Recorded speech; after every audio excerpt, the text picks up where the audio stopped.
Əyyam gəlib təzə bu il, mən sizə elan edirəm, yarış başlayıb indi. Kim xanım Fatimə Zəhranın yanında ən əziz adamdır, bunun yarışıdır bu. Biz yarışdayıq indi. Kim indi Həzrəti Zəhraya daha çox yanacaq indi Seyid oxuyanda? Kim yanacaq?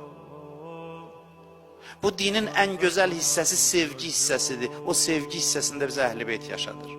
O sevgi ləzzətini bizə daddırmaq üçün o qədər fədakarlıqlar eləyib. Xanım Zəhra bizi yığıb ki, bu gözəl mühiti yaratsın, gözəl bir müsabiqə mühiti, gözəl ləzzət mühiti, hesabını da özü ödəyib öz məzlumiyyəti ilə. Hesabı onun məzlumiyyətidir, o çətinlikləridir. Mən eşitmişəm ki, Həzrət Zəhra bir gün Salmanı çağırıb,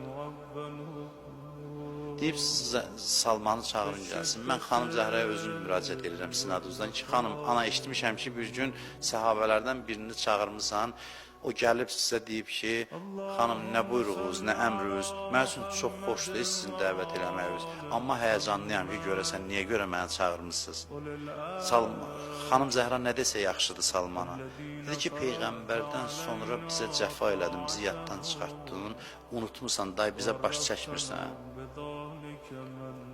Ürəyim darıxdı sən üçün. Sən demə, belələri də var ki, xanım Zəhra darıxır onlar üçün. Onlar özü çağırır yanına. Ana da övladını çağırır ki, gəl, darıxmışam sən üçün.